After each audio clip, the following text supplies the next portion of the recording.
I structured my talk around 4 questions. Why study comparative literature? Why study comparative literature at UCL? What is the course like at UCL? And what do comparative literature students do after their degree? Let's start with the first and most obvious question. Why study comparative literature?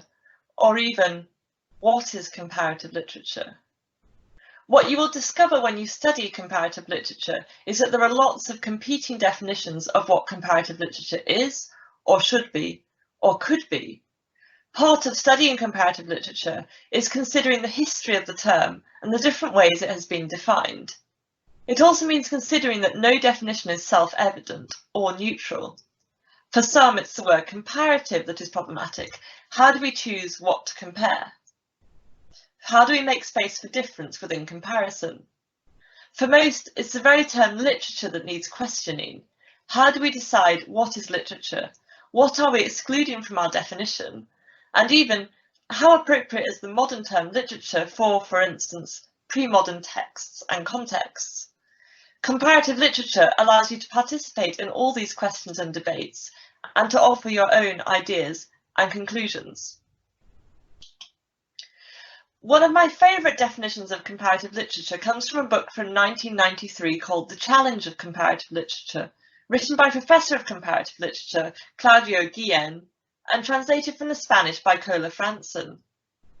He writes, "Let us approach our discipline without losing sight of this initial aspect, comparative literature as an affinity, desire, and activity chosen over other activities.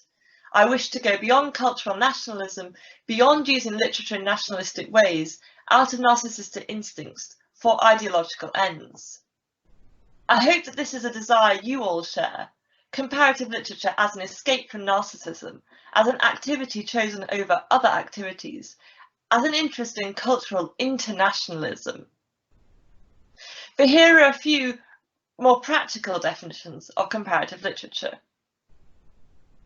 Comparative literature is about studying texts from more than one language or place or time. You might access these texts in the original language or in translation.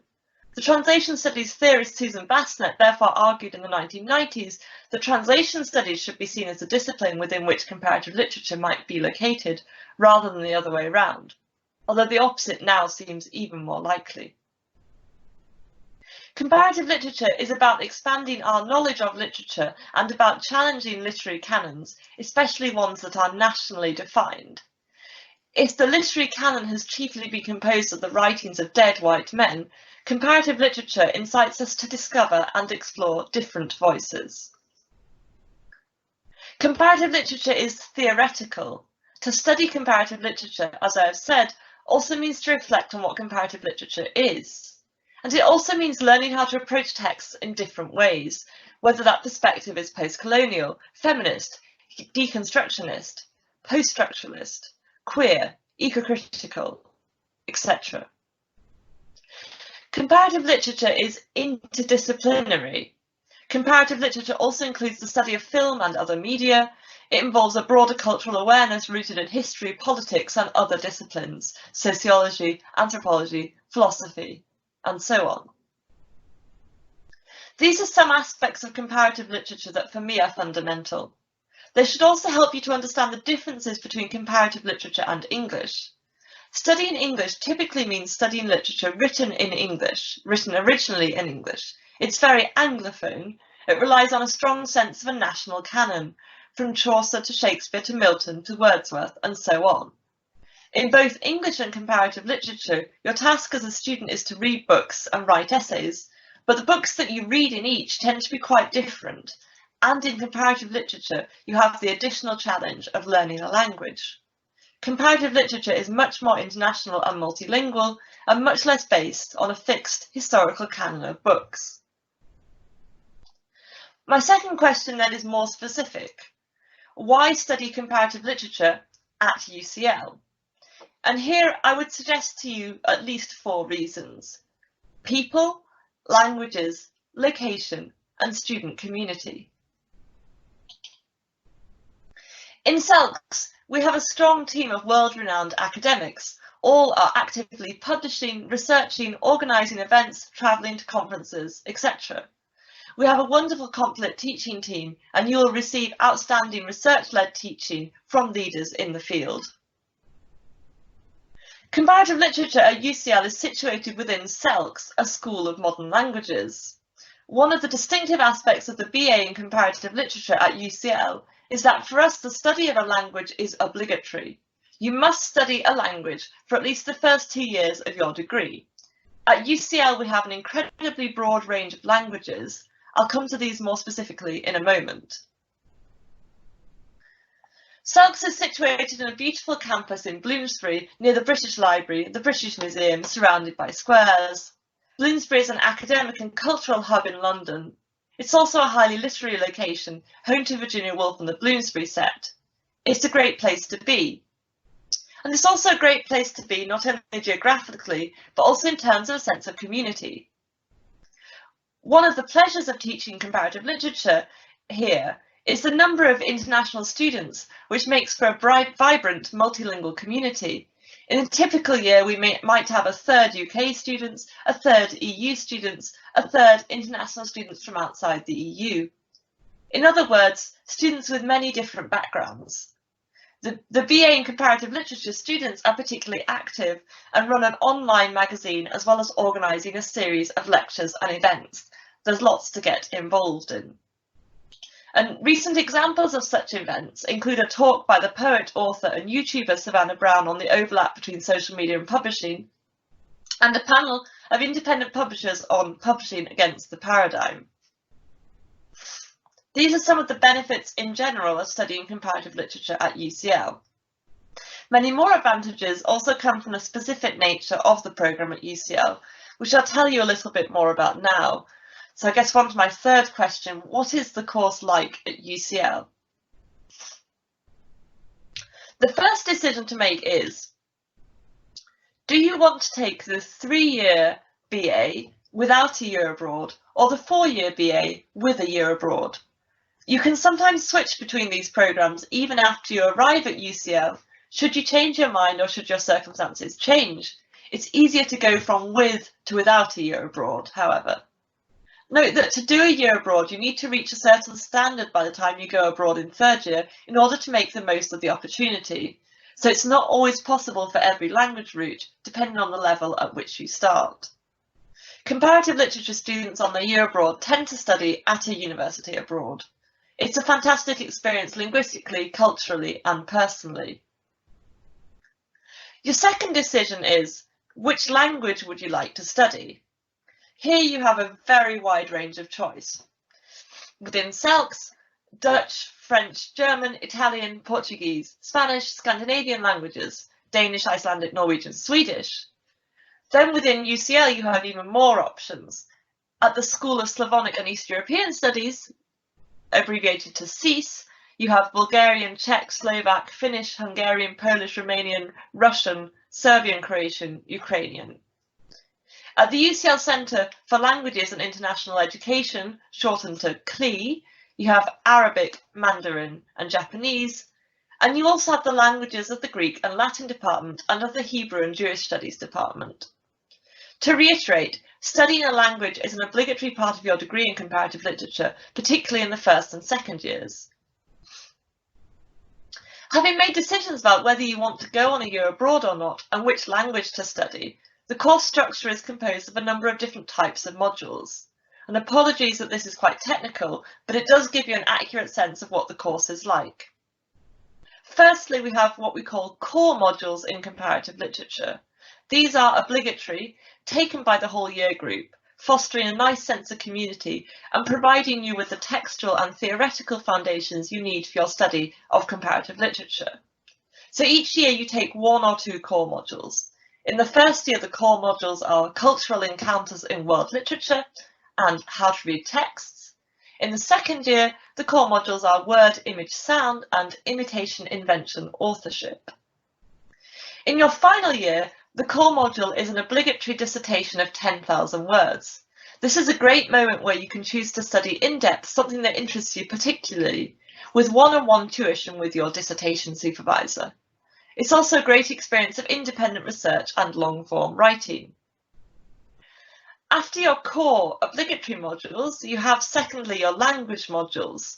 These might include grammar classes, translation classes, oral classes, reading comprehension, writing in the target language, and so on. Thirdly, you choose one or two content modules related to your chosen language. So these so-called content modules are modules relating to cultural, literary, or historical topics, whether in translation or in the target language, depending on your level. Fourthly, you choose an additional program-related module of your choice. This means another comparative literature module in addition to your core modules. So your core modules are obligatory, but you also choose some optional comparative literature modules. And these are some of the recent choices So for first year, these are some of the optional modules for comparative literature that you might choose from. Intimate Strangers, Reimagining the Self, Topics in the Modern Novel, Music, Film and Media in Africa, From Page to Stage, How to Read Plays, Canons in Creativity, Political Histories in Latin American Culture. Then we have some second year comparative literature optional modules, 21st Century Fiction, Urban Tales, The City in East Asian Literature, Strays, Lost and Found in the 19th Century European Novel, Journeys from Italy to Latin America and vice versa, Literatures and Cultures of Play, Global Literature and the Anthropocene. And finally, some final year comparative literature optional modules. Anthropology and Literature, Literature and Charisma, Publishing and Comparative Literature, Imagined Children, The Child in Fiction, Life Writing, Autofiction, Fictional Autobiography, Experimental Film and Video, From Proto-Punk to Cyberpunk, Transcultural East Asia. This is just to give you a sense of the variety of modules on offer to our comparative literature students. Finally, you have what we call elective modules, modules that you choose either from within SELCS, so you could do more language-related modules, you could do more program-related modules from the previous lists we've just seen, you could do what we call ELCS modules, which are across the department, or you could choose modules from other departments in UCL, for instance, as I've mentioned, CES, Classics, Hebrew and Jewish Studies, but also other departments where available. So there is an incredible amount of variety and freedom here. And these are your module choices. Teaching tends to be of two types. On the one hand, large group lectures weekly of 1 hour for the core modules, so that's all the year group together, with an additional 1 hour small group seminar, or for language classes or other modules, one weekly 2-hour seminar. So the purpose of seminars is to put you in control and in the lead of your learning experience. Your job is to direct the discussion, to provide questions as well as answers. You might engage in small group work within that seminar around a particular question. You might be asked to do a presentation to the class. The key to a good seminar is taking the time to prepare properly. We use an online learning platform called Moodle, where we have reading lists and questions to prepare for each class. As you can imagine, if you choose to study comparative literature, you will be expected to read quite a bit. I hope what I have said so far has clarified your understanding of comparative literature at UCL.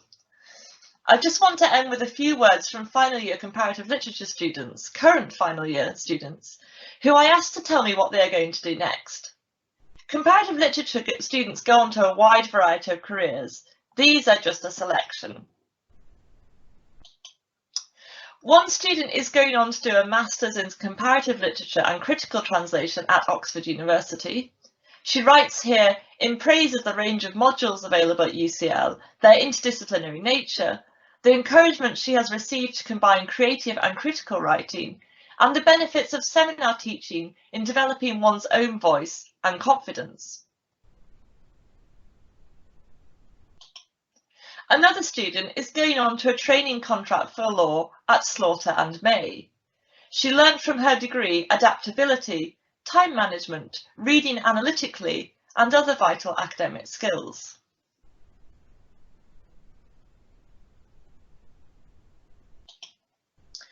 A third student has been accepted onto the MPhil in Anglo-Saxon, Norse and Celtic Studies at Cambridge University. She appreciated the BA in Comparative Literature's flexibility and the way it gave her the opportunity to pursue her particular literary passions. These are just some examples amongst the current final year students of recent successes. They are biased towards academic stories because master's programmes announce their results early, but we're also delighted that one of our current students has already secured such a highly competitive legal training contract. To conclude this talk, I want to go back with these student voices in mind to my opening questions. Why study comparative literature at UCL? These students enjoyed the range of modules, the flexibility of the degree programme, its interdisciplinarity, the seminar mode of teaching and the way it encourages self-confidence. They learnt languages, how to read analytically, how to understand and engage with theory and criticism. Most of all, as the last student writes, the BA course taught me the all-important art of taking every opportunity to learn. I look forward to your questions and hope to welcome you to the BA in Comparative Literature at UCL in the autumn. Thank you.